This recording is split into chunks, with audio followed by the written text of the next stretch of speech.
கர்த்தராகிய இயேசு கிறிஸ்துவின் நாமத்திற்கு ஸ்தோத்திரம். நீதிமொழிகள் 3ஆம் அதிகாரம் வாசிப்போம். என் மகனே, என் போதகத்தை மறவாதே. உன் இருதயம் என் கட்டளைகளை காக்க கடவது. அவைகள் உனக்கு நீடித்த நாட்களையும் தீர்க்காயுசையும் சமாதானத்தையும் பெருக பண்ணும். கிருபையும் சத்தியமும் உன்னை விட்டு விலகாதிருப்பதாக.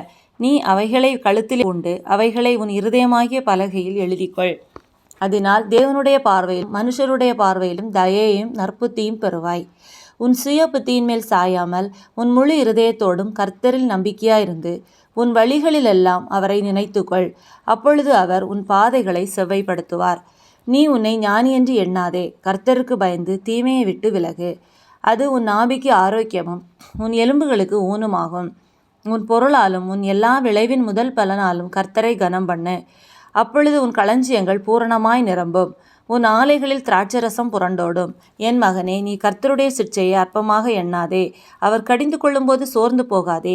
தகப்பன் தான் நேசிக்கிற புத்திரனை சிட்சிக்கிறது போல கர்த்தரும் எவனிடத்தில் அன்பு கூறுகிறாரோ அவனை சிட்சிக்கிறார்.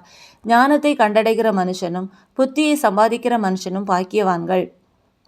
அதன் வர்த்தகம் வெள்ளி வர்த்தகத்திலும் அதன் ஆதாயம் பசும் பொன்னிலும் உத்தமமானது. முத்துக்களை பார்க்கிலும் அது விலையேறப்பெற்றது. நீ இச்சிக்கத்தக்கதொன்றும் அதற்கு நிகரல்ல. அதன் வலது கையில் தீர்க்காயுசும் அதன் இடது கையில் செல்வமும் கனமும் இருக்கிறது. அதன் வழிகள் இனிதான வழிகள், அதன் பாதைகள் எல்லாம் சமாதானம். அது தன்னை அடைந்தவர்களுக்கு ஜீவ விருட்சம். அதை பற்றி கொள்ளுகிற எவனும் பாக்கியவான். கர்த்தர் ஞானத்தினாலே பூமியை அஸ்திவாரப்படுத்தி புத்தியினாலே வானங்களை ஸ்தாபித்தார். அவருடைய ஞானத்தினாலே ஆழங்கள் பிரிந்தது, ஆகாயமும் பனியை பெய்கிறது.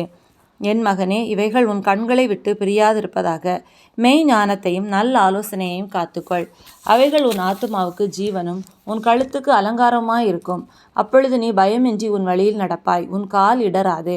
நீ படுக்கும்போது பயப்படாதிருப்பாய். நீ படுத்துக்கொள்ளும்போது உன் நித்திரை இன்பமாயிருக்கும். சடுதியான திகிலும் துஷ்டர்களின் பால்கடிப்பும் வரும்போது நீ அஞ்ச வேண்டாம். கர்த்தர் உன் நம்பிக்கையாயிருந்து உன் கால் சிக்கிக்கொள்ளாதபடி காப்பார். நன்மை செய்யும்படி உனக்கு திராணி இருக்கும்போது அதை செய்யத்தக்கவர்களுக்கு செய்யாமல் இராதே. உன்னிடத்தில் பொருள் இருக்கையில் உன் அயலானை நோக்கி நீ போய் திரும்பவா, நாளைக்கு தருவேன் என்று சொல்லாதே. அச்சமின்றி உன்னிடத்தில் வாசம் பண்ணுகிற உன் அயலானுக்கு விரோதமாக தீங்கு நினையாதே. ஒருவன் உனக்கு தீங்கு செய்யாதிருக்க காரணமின்றி அவனோட வழக்காடாதே.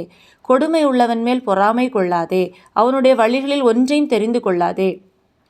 மாறுபாடுள்ளவன் கர்த்தருக்கு அருவருப்பானவன். நீதிமான்களோட அவருடைய இரகசியம் இருக்கிறது. துன்மார்க்கனுடைய வீட்டில் கர்த்தரின் சாபம் இருக்கிறது. நீதிமான்களுடைய வாசஸ்தலத்தையோ அவர் ஆசீர்வதிக்கிறார். இகழ்வோரை அவர் இகழுகிறார். தாழ்மை உள்ளவர்களுக்கோ கிருபை அளிக்கிறார்.